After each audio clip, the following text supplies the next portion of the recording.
Bismillahirrahmanirrahim. Assalamualaikum warahmatullahi wabarakatuh. Waalaikumsalam warahmatullahi wabarakatuh. Alhamdulillahilladzi anzala sakinata fi qulubil mu'minin liyazdadu imanan ma'a imanihim. Asyhadu an la ilaha illallah wahdahu la syarikalah wa asyhadu anna Muhammadan abduhu wa rasuluh alladzi la nabiyya wa la rasula ba'dah.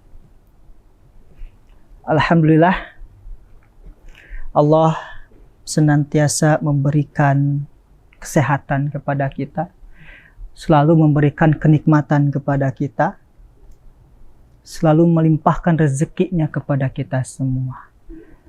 Maka wajar setiap saat kita harus bersyukur kepada Allah Subhanahu wa Ta'ala. Sebab sebagaimana yang Allah sampaikan di dalam surah Ibrahim ayat ke-7, bahwa jika kita bersyukur maka Allah akan tambah nikmatnya. Allah akan tambah. Tetapi kalau kita kufur atau tidak bersyukur, kata Allah, nanti siap-siap saja akan mendapatkan azab yang pedih. Cuma dalam bersyukur ini kita harus benar-benar memahami. Bukan hanya sekedar membaca hamdalah. Alhamdulillah. Dalam segi arti, hamdalah itu adalah segala puji bagi Allah. Artinya, kalau kita hanya membaca hamdalah, itu baru saja memuji. Adapun bentuk syukurnya itu adalah bagaimana memaksimalkan, memanfaatkan apa yang Allah berikan kepada kita di jalan kebaikan. Sebab bersyukur ini susah. Kita lihat coba ya. Di surah An-Naml dijelaskan bahwa ketika pasukan Nabi Sulaiman sedang berjalan mendekati sebuah lembah semut, kemudian ada seekor semut yang berkata, "Wahai semut-semut, udkhulu masakinikum." Maka masuklah, ada pasukan Sulaiman, nanti kita terinjak-injak. Kemudian di ayat 19-nya, fatabassama dhahika min qawliha. Nabi Sulaiman kan bisa mendengar ya, bisa memahami bagaimana suara binatang. Maka pada saat itu Nabi Sulaiman tersenyum, fatabassam dhahika min qawliha, kemudian tertawa. Bedakan ya, jangan samakan tertawa kita dengan tertawanya para nabi. Setelah tertawa, Nabi Sulaiman langsung berdoa, Rabbi auzi'ni an ashkura ni'mataka allati an'amta alayya. Nabi Sulaiman berdoa, ya Allah, anugerahkanlah kepadaku ilham, atau anugerahkanlah kepadaku kekuatan untuk bisa mensyukuri nikmat yang Engkau berikan kepadaku. Nah, Nabi saja tuh berdoa kepada Allah. Artinya memang bersyukur ini berat.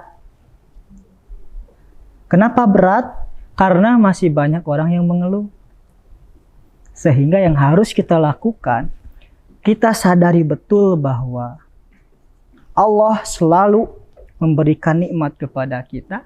Selain mengucapkan hamdalah, alhamdulillah, maka yang harus kita lakukan, bagaimana memanfaatkan telinga kita mendengarkan hal-hal yang baik. Mata kita melihat hal-hal yang baik. Termasuk lisan kita atau mulut kita, kita gunakan untuk berbicara yang baik-baik. Maka itu yang dimaksud dengan bersyukur. Jadi kalau misalkan hanya hamdalah, belum tentu. Itu adalah memuji Allah. Termasuk Allah memberikan kenikmatan iman dan Islam kepada kita semuanya. Itu pun harus disyukuri betul. Kenapa? Di dalam surah Ali Imran, wa may yabtaghi ghairal islami dina falan yuqbala min. Kata Allah, barang siapa yang memilih agama selain agama Islam, fala yuqbala min, maka Allah tidak akan menerima segala aktivitasnya. Allah tidak akan menerima segala amalan-amalannya. Wa huwa fil akhirati minal khasirin, dan di akhirat dia termasuk orang-orang yang rugi. Maka yang harus kita sadari betul, Allah memberikan nikmat Islam kepada kita. Allah memberikan nikmat iman kepada kita. Maka bentuk syukurnya adalah kita terus meningkatkan keimanan kita. Kita terus meningkatkan ketakwaan kita. Sebab kalau misalkan kita ketahui betul, yang harus kita sadari bahwa dari lahir pun sebetulnya kita sudah Islam. Di dalam alam ruh, semua ruh-ruh itu Allah tanya, siapakah Tuhan kalian? Apakah kalian bersaksi bahwa aku Tuhan kalian? Bala syahidna, ya kami bersaksi. Maka adanya orang-orang yang di luar agama Islam itu karena orang tuanya. Nah, karena ini semuanya generasi muda, maka yang harus kita pahami betul, ingat, pasukan-pasukan Rasulullah ketika pertama kali masuk, semuanya adalah pemuda. Bahkan Ali bin Abi Thalib itu usia 7 tahun masuk agama Islam. Nah, yang menjadi pertanyaannya sekarang, kita sudah tahu rukun iman, kita sudah tahu rukun Islam, kita tahu itu semuanya. Tapi sudahkah kita paham dengan itu semuanya? Kadang suka terbalik antara rukun iman dan rukun Islam. Yang namanya rukun Islam itu semuanya ada perbuatan. Ibadah haji ada perbuatannya. Zakat ada perbuatannya. Puasa ada perbuatannya.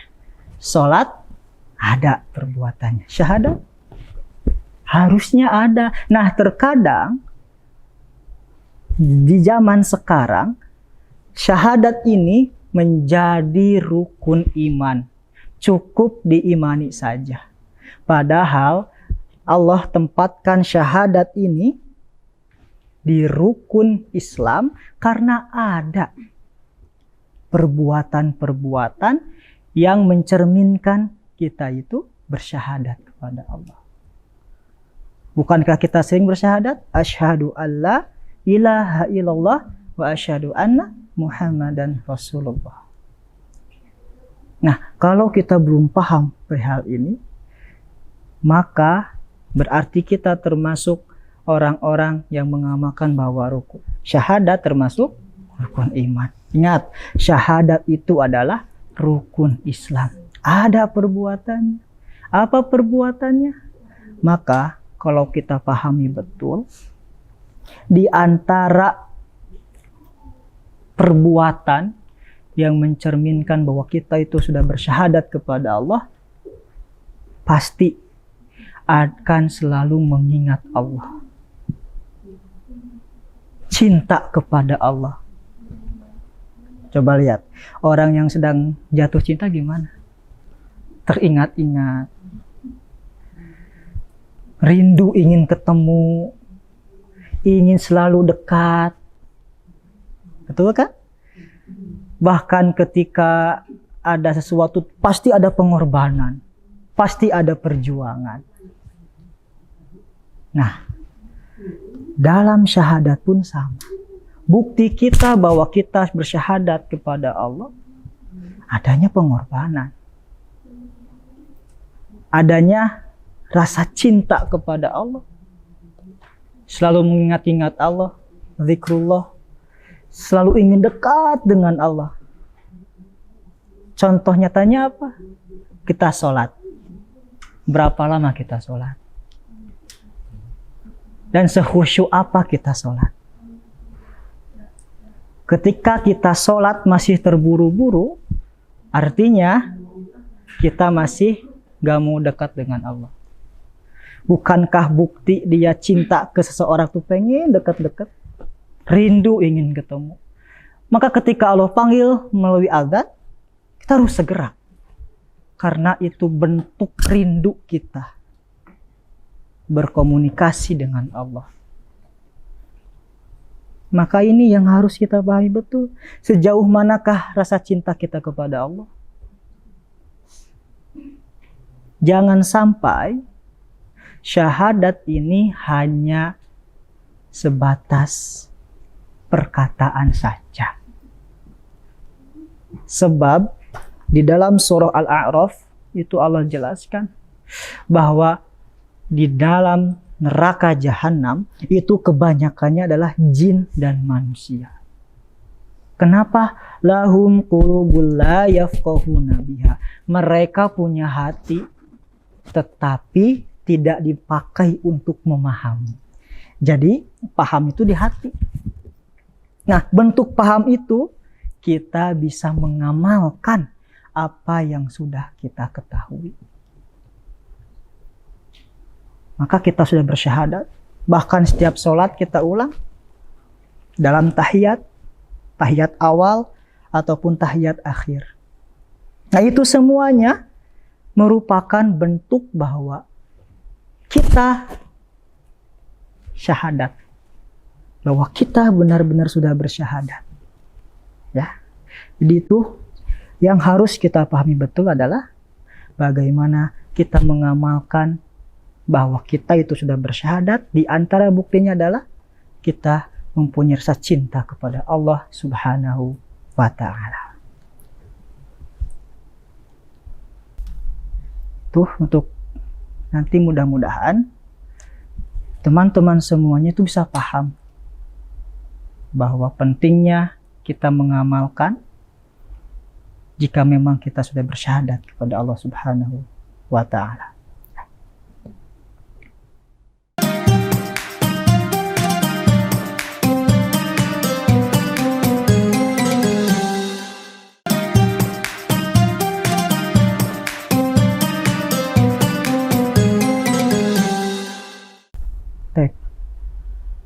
Bukti kita bersyahadat yang pertama adalah adanya rasa cinta kepada Allah.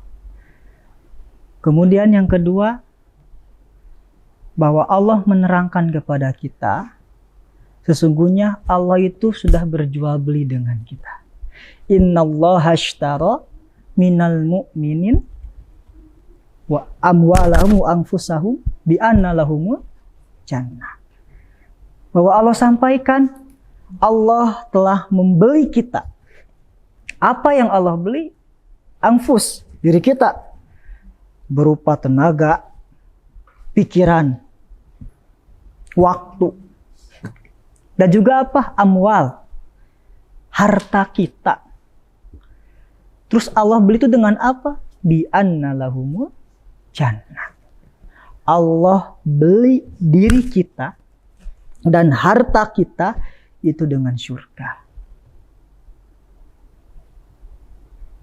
Maka gunakanlah setiap aktivitas kita semata-mata itu hanya untuk Allah, termasuk dalam belajar. Ya. Ketika kita niatkan semuanya karena Allah, sebagai bekal di akhirat, belajar kita itu menjadi ibadah. Bahkan perihal makan saja, jika kita niatkan bahwa dengan makan ini Allah berikan kekuatan kepada saya sehingga saya bisa sholat, itu pun bernilai ibadah. Maka semuanya kembali lagi kepada niat kita. Apalagi ini masih pemuda semuanya, pemuda-pemudi masih muda-muda. Aktivitas kita harus benar-benar ditingkatkan. Tentunya tujuannya itu karena Allah. Sebab yang terjadi pada saat ini adalah ketika tujuannya selain daripada Allah, bukan untuk Allah, bukan karena Allah, maka yang ada hanyalah kecewa. Pasti itu kecewa. Coba kita lihat dulu sejarah. Di Islam itu tidak ada istilah remaja. di Islam itu hanya ada syabab, yaitu pemuda. Beda ya, antara remaja dan pemuda itu berbeda. Berbeda sekali. Kita kan sering dengar ya, kenakalan remaja, bukan kenakalan pemuda. Identiknya remaja itu hal-hal yang buruk, kenakalan remaja, pergaulan yang bebas seperti itulah. Tapi pemuda, syabab, di Islam itu mengenalnya adalah pemuda, mengisyaratkan bahwa seorang pemuda itu harus kuat, harus tangguh, karena masa muda, karena kuat. Nah, Allah sering menjelaskan kata pemuda dalam Al-Quran. Termasuk di dalam bukti kita bersyahadat kepada Allah. Banyak sekali kisah-kisah pemuda yang niatnya karena Allah, dia sudah cinta kepada Allah. Kecintaannya kepada Allah itu melebihi apapun. Sebagai contoh Nabi Ibrahim berdoa kepada Allah, ingin punya anak. Sudahlah lama tidak punya anak. Punya anak, Allah perintahkan untuk disembelih. Kalau dia nggak cinta karena Allah, pasti banyak alasan. Tetapi Nabi Ibrahim ajak diskusi anaknya, Nabi Ismail, dan itu didasari dengan kecintaan dia karena Allah. Kecintaan Nabi Ibrahim karena Allah. Kemudian kisah pemuda Kahfi, 7 pemuda. Itu pun disebutnya kan fata, itu pemuda. Masih muda-muda, mereka berani meninggalkan tempat kelahirannya untuk mengungsi. Untuk menyelamatkan akidahnya. Kenapa? Dia sudah cinta kepada Allah. Dan dia paham bahwa saya sudah dibeli oleh Allah. Diri saya semuanya. Harta saya semuanya. Maka aktivitasnya itu, tenaganya, dia bekerja, dia belajar, itu hanya untuk Allah. Berfikirnya, dia terus berzikir kepada Allah. Mengingat-ingat Allah.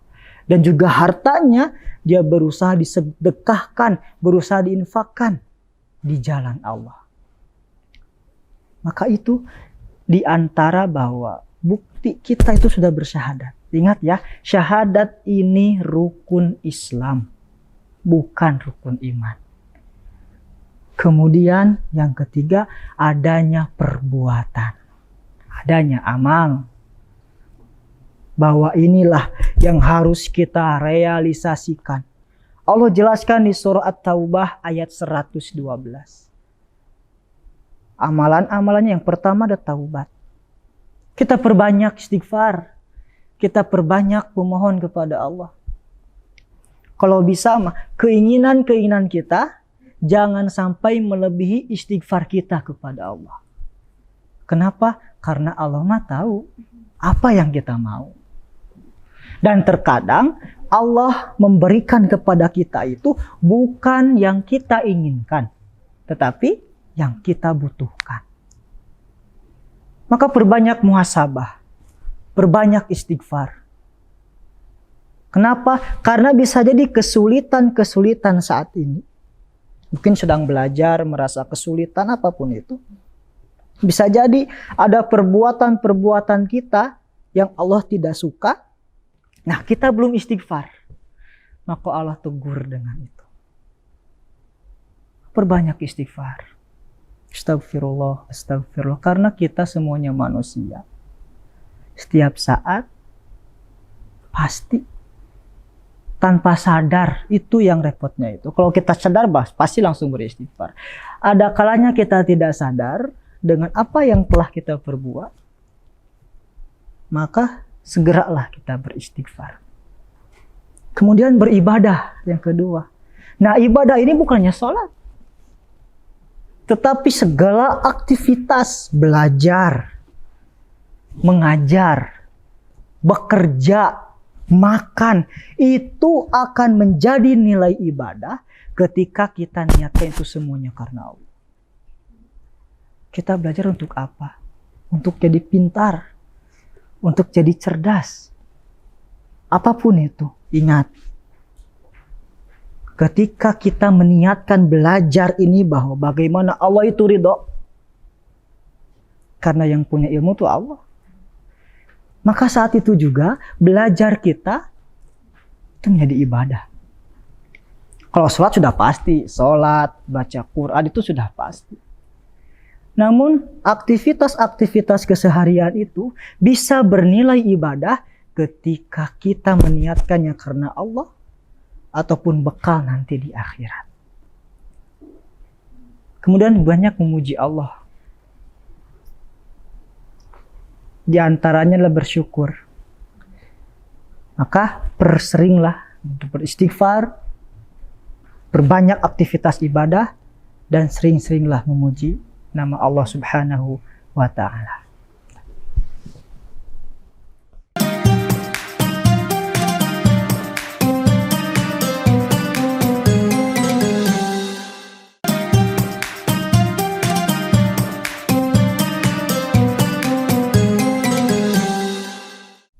Ya, insya Allah. Kita sudah paham betul bahwa syahadat itu ada di rukun Islam. Maka harus ada perbuatan-perbuatan sebagai bukti bahwa kita sudah bersyahadat kepada Allah Subhanahu wa Ta'ala. Dan ada yang mau ditanyakan barangkali? Ya, boleh, silakan.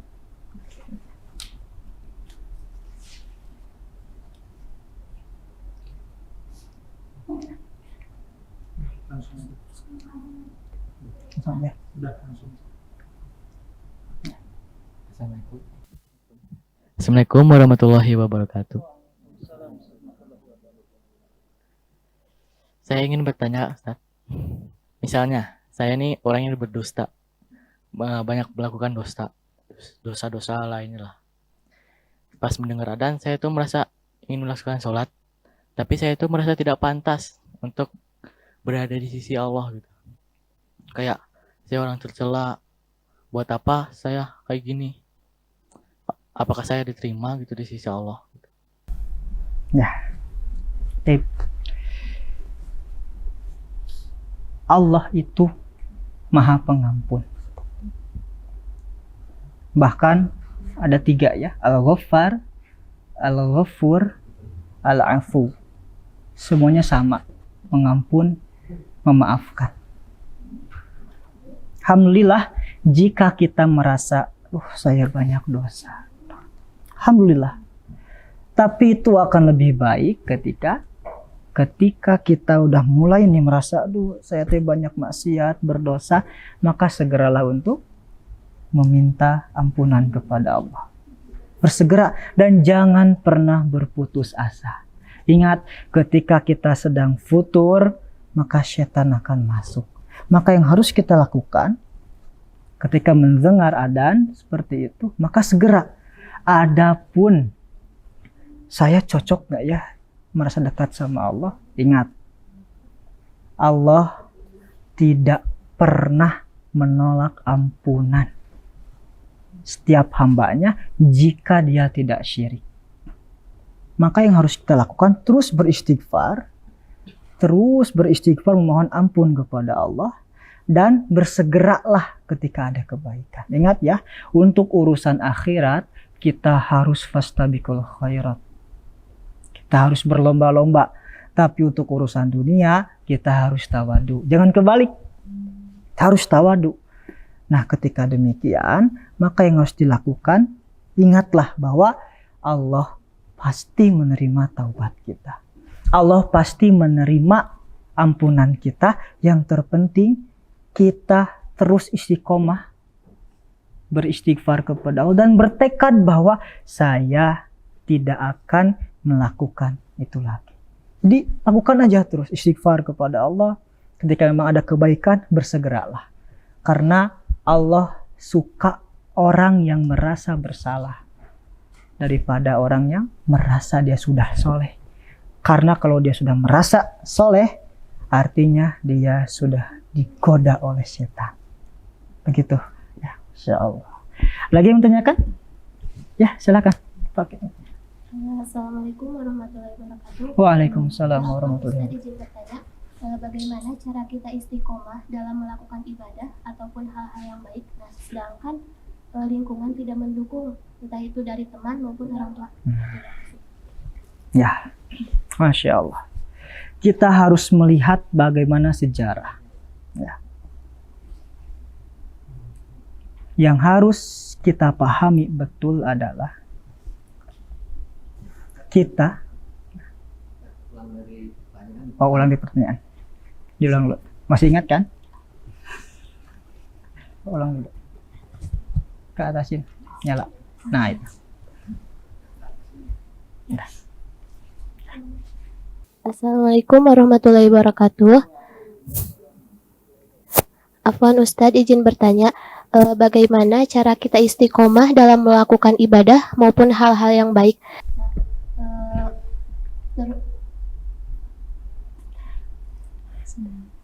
Sedangkan lingkungan tidak mendukung, contohnya seperti teman maupun keluarga. Ya, Insya Allah. Inilah pentingnya kita punya teman yang soleh dan soleha. Orang-orang yang soleh, ketika kita berkumpul dengan mereka, itu sama saja kita sedang mencas iman kita. Maka yang harus kita lakukan adalah tentu kita paksakan dulu.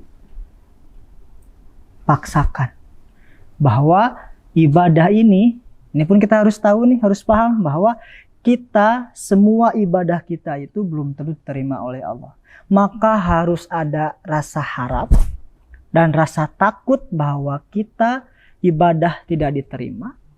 Maka dengan rasa takut itu dia akan terus mengulangi dan berharap bahwa ibadahnya ada yang diterima. Adapun jika memang kondisinya sudah, wah, Ustaz, kayaknya sudah benar-benar tidak efektif, maka cari teman yang soleh dan soleha. Karena mau bagaimanapun, support oleh teman-teman itu akan sangat berefek dalam kita beraktivitas. Maka cari teman. Atau bisa lihat ya, Rasul ketika di Makkah itu sudah tidak efektif, Rasul hijrah ke Madinah. Maka kalau perlu hijrah aja, pindah. Tapi sendiri dulu, cari teman yang soleh dan soleha. Berkumpul, perbanyak berkumpul. Karena itulah yang menjadi kekuatan agar kita istiqomah. Dan yang harus kita pahami betul, Allah menciptakan neraka itu bukan untuk main-main. Itu sebagai balasan bagi orang-orang yang tidak taat kepada Allah. Jadi yang pertama paksakan dulu. Paksakan, biasakan. Kalau memang situasi kondisinya sudah tidak memungkinkan, maka cari teman. Karena dengan teman yang soleh dan soleha, itu bagian dari penyemangat kita untuk melakukan aktivitas-aktivitas, apalagi melakukan ibadah. Ya, kita harus cari teman sebanyak-banyaknya, tetapi teman yang soleh dan soleha untuk meningkatkan keimanan dan ketakwaan kita kepada Allah Subhanahu wa Ta'ala. Ya, lagi yang mau tanyakan? Mana silakan. Assalamualaikum warahmatullahi wabarakatuh. Waalaikumsalam warahmatullahi wabarakatuh. Izin bertanya Ustadz, mungkin pertanyaan saya ini keluar sedikit dari tema. Remaja zaman sekarang kan banyak yang pacaran gitu. Saya ingin tahu gimana sih caranya menasihati orang yang pacaran gitu. Ya, di dunia ini memang ada orang-orang yang kebal dinasehatin. Susah untuk dinasehatin. Di antaranya orang yang sudah jatuh cinta. Sudah pacaran, mau bagaimanapun susah gitu diingetin, dinasehatin. Maka tugas kita kembali, tugas kita seorang mukmin sebagai orang Islam maka terus aja ingatkan. Bukan memaksa, terus diingatkan. Nah, diingatkannya juga kita harus ada metode-metodenya. Gak mungkin kita langsung haram, enggak. Itu langsung dia akan marah. Ketika kita langsung nasihatin, haram, enggak. Dia pasti akan marah, dia pasti akan membela diri. Maka yang harus kita lakukan, terus dinasihatin, jangan pernah bosan. Karena apa? Itu tugas kita. Dan ketika dinasihatin sama kita nih udah gak mempan, kita ajak, ayo ikut kajian. Ayo ikut mengaji. Ajak ke majelis-majelis yang memang sedang membahas tentang itu. Ayo ajak. Sampai dia mau. Nah, mengajaknya juga harus ada adab-adabnya. Maka ketika ditanya apa yang harus kita lakukan, maka terus ingatkan. Jangan pernah bosan. Ingat ya, tugas kita di surah Al-Asr saling menasihati dalam kebenaran dan juga dalam kesabaran. Ketika kita tahu itu salah, maka terus nasihatin. Sampai dia bosan mendengar nasihat kita. Artinya kalau dia sudah bosan, dia sudah digoda atau bahkan sudah sekongkol dengan setan. Karena hanya setan yang suka perbuatan-perbuatan yang dimurkai sama Allah. Kau terus nasihati. Terus gak bisa kita memaksakan orang. Makanya ada pikut dakwah itu ada metodenya, ada caranya bagaimana kita mengajak. Maka jangan sampai kita itu memaksa. La ikraha fiddin, dalam masuk agama Islam saja kita tidak boleh memaksa. Maka dalam urusannya seperti ini, kita perbanyaklah nasihatin. Kalau nggak sama kita nih, nggak mempan, coba sama guru. Sama guru pun nggak mempan, sama ustadz. Sama ustadz pun nggak mempan, ya udah bawa aja ke majelis taklim yang sedang membahas tentang itu semuanya. Ingat, tugas kita hanyalah mengingatkan. Dan mengingatkan itu sebagai bentuk rasa cinta kita dan sebagai implementasi realisasi bahwa kita sudah bersyahadat kepada Allah Subhanahu wa Ta'ala. Maka teruslah lakukan yang terbaik. Lakukan semuanya dengan yang terbaik. Setelah kita melakukan yang terbaik, evaluasi apa kekurangan kita. Dan yang terpenting, luruskan niat kita semuanya karena Allah Subhanahu wa Ta'ala. Sebelum kita diakhiri, mari kita berdoa terlebih dahulu. Kita beristighfar dulu bersama. Astaghfirullahaladzim, astaghfirullahaladzim, astaghfirullahaladzim. Allahumma aslih li dinil ladhi huwa ismatu amri, wa aslih li akhiratil ladhi fiha ma'ashi, wa aslih li akhiratil ladhi fiha ma'adi, waj'alil hayata ziyadatan li fi kulli khair, waj'alil mauta rahatan li min kulli syarr. Allahumma ya muqallibal qulub, tsabbit qulubana 'ala dinik. Ya musarrifal qulub, sarrif qulubana 'ala ta'atik. Rabbana la tuzigh qulubana ba'da idh hadaitana wa hab lana min ladunka rahmah innaka antal wahhab. Rabbana atina fid dunya hasanah wa fil akhirati hasanah wa qina adzaban nar. Subhana rabbika rabbil izzati amma yasifun wa salamun 'alal mursalin walhamdulillahi rabbil alamin. Fatihah. A'udzubillahi. Bismillahirrahmanirrahim. Alhamdulillahirabbil alamin arrahmanirrahim maliki yaumiddin. Semoga Allah senantiasa menjaga kita semuanya. Semoga Allah senantiasa memberikan pemahaman kepada kita semuanya, sehingga dari bentuk paham itu kita bisa mengamalkan setiap ilmu yang telah kita dapatkan. Berharap kepada Allah, semoga Allah menjaga kita semuanya. Amin ya Allah ya rabbal alamin. Wallahu a'lam bishawab. Subhanakallahumma wa bihamdika asyhadu an la ilaha illa anta astaghfiruka wa atubu ilaik. Wassalamualaikum warahmatullahi wabarakatuh.